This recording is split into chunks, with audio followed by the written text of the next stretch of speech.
আত্মরক্ষার জন্য পলাইছিল। আমি এবং 12 বছর বয়সী নিষ্পাপ শিশু প্রিয়ম, এই 4 জনের একটা নির্মম হত্যাকাণ্ড।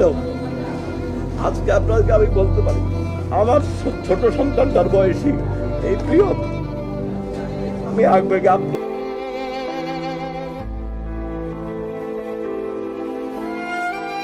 রংপুরের সেই আলোচিত এবং হৃদয় বিদারক ঘটনাটির কথা নিশ্চয়ই আপনাদের সবার মনে আছে।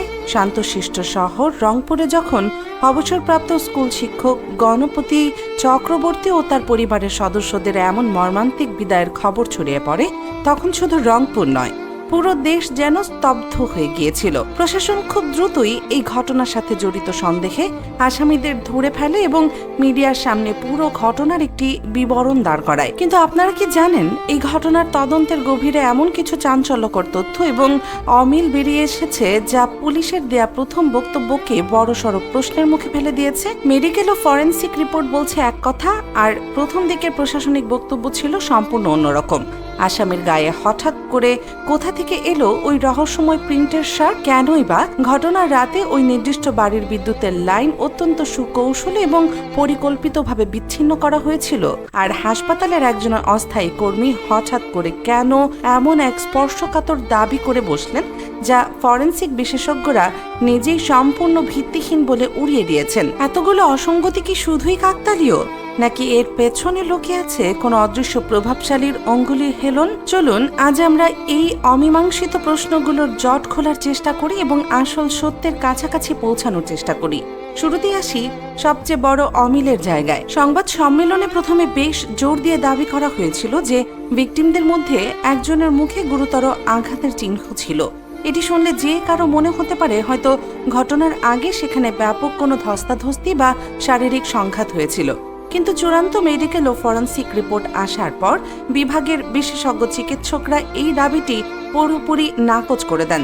তারা স্পষ্ট জানান, ভিকটিমদের শরীরে এমন কোনো আঘাত বা ধস্তাধস্তির বিন্দু মাত্র কোনো প্রমাণ পাননি। স্বাভাবিক প্রক্রিয়ার সময় সাথে সাথে যে পরিবর্তন এসেছিল সেটাকেই হয়তো প্রাথমিক পর্যবেক্ষণে ভুলভাবে ব্যাখ্যা করা হয়েছিল। এমনকি সেখানে কোনো ক্ষতিকর রাসায়নিক ব্যবহারের যে গুজব ছড়িয়েছে, বৈজ্ঞানিক পরীক্ষায় সেটিও সম্পূর্ণ মিথ্যা প্রমাণিত হয়েছে। এখন সাধারণ মানুষের মনে সবচেয়ে বড় প্রশ্ন হলো, এত বড় এবং স্পর্শকাতক একটি তথ্য বিশেষজ্ঞদের কাছ থেকে শতভাগ নিশ্চিত না হয়ে কেন জনসম্মুখে উপস্থাপন করা হলো? এটি কি নিছকই কোনো ভুল বুঝাবুঝি, নাকি তদন্তের শুরুতেই কোনো বড় ধরনের গাফিলতি ঢাকতে এমন ন্যারেটিভ তৈরি করা হয়েছিল? দ্বিতীয় যে বিষয়টি নিয়ে সামাজিক যোগাযোগ মাধ্যমে সবচেয়ে বেশি তোলপাড় হয়েছে এবং নেটিজেনদের মনে সন্দেহের দানা বেঁধেছে তা হলো আসামির গায়ের শার্ট। গ্রেফতার হওয়া আসামি সিদ্ধার্থ দাসের গায়ে যে প্রিন্টের শার্টটি দেখা যায়, ঠিক হুবহু একই রকম একটি শার্ট গায়ে দেওয়া অবস্থায় দেখা যায় দায়িত্বপ্রাপ্ত এক কর্মকর্তাকেও।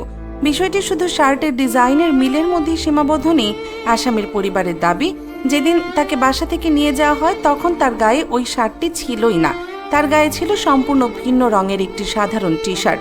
তাহলে আসামির গায়ে এই প্রিন্টের শার্টটি কোথা থেকে এলো? তাকে কি ইচ্ছে করে এটি পরানো হয়েছিল? সংশ্লিষ্ট কর্মকর্তারা অবশ্য এই অভিযোগগুলোকে স্রেফ কাকতালীয় বলে উড়িয়ে দিয়েছে। তারা জানিয়েছেন এটি একটি পরিচিত ব্র্যান্ডের সাধারণ শার্ট যা হাজার হাজার মানুষের কাছে থাকতে পারে। কিন্তু এত শত ডিজাইনের শার্ট থাকতে ঠিক ওই স্পর্শকাতর দিনেই দুজনের গায়ের শার্ট হুবহু মিলে যাওয়াটা সাধারণ মানুষের মনে গভীর সন্দেহের জন্ম দিয়েছে। এই শার্ট রহস্যের ধোঁয়াশা আজও পুরোপুরি কাটেনি। এরপর আসা যাক ঘটনার রাতে সময়সূচি ও টাইম লাইনের দিকে। বলা হচ্ছে আসামিরা ছাদে আড্ডা দিচ্ছিল এবং সেখানে হঠাৎ বাধা পেয়ে তাৎক্ষণিক ক্ষোভের বশে এই মর্মান্তিক ঘটনা ঘটিয়েছে।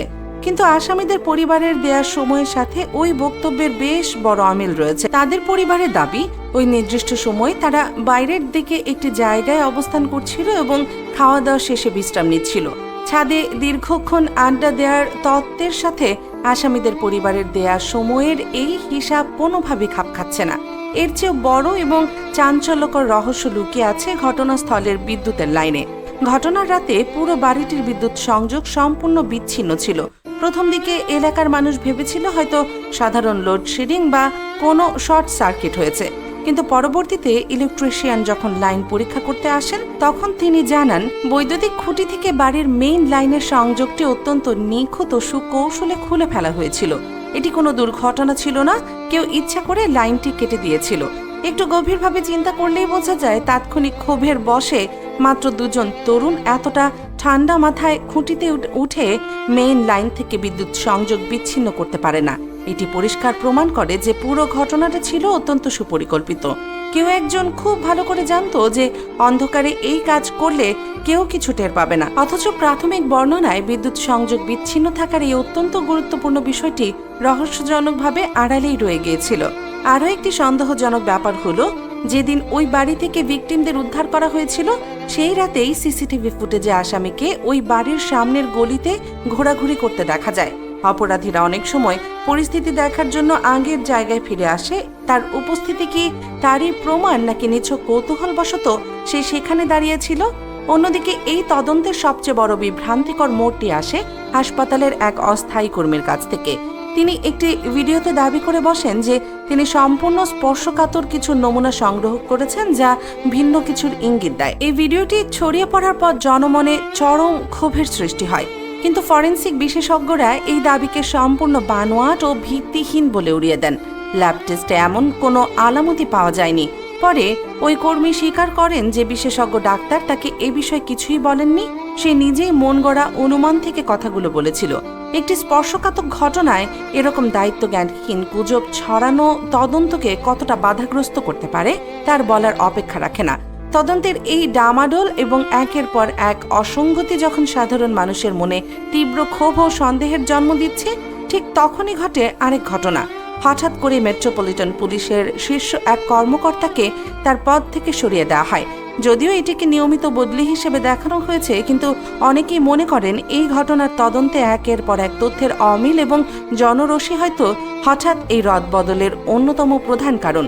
সব মিলিয়ে রংপুরের এই রোমহর্ষক ঘটনাটি শুধু একটি অপরাধের আখ্যান নয়, বরং এটি আমাদের চারপাশের তদন্ত প্রক্রিয়ার অনেকগুলো ফাঁকফোকর চোখে আঙুল দিয়ে দেখিয়ে দেয়। ফরেনসিক রিপোর্টের সাথে প্রাথমিক বক্তব্যের অমিল, শার্টের রহস্য, পূর্ব পরিকল্পনার প্রমাণ হিসেবে বিদ্যুতের লাইন কাটা আর বিভ্রান্তিকর গুজব, সব মিলিয়ে এই ঘটনার পেছনে এখনো অনেক না বলা কথা লুকিয়ে আছে।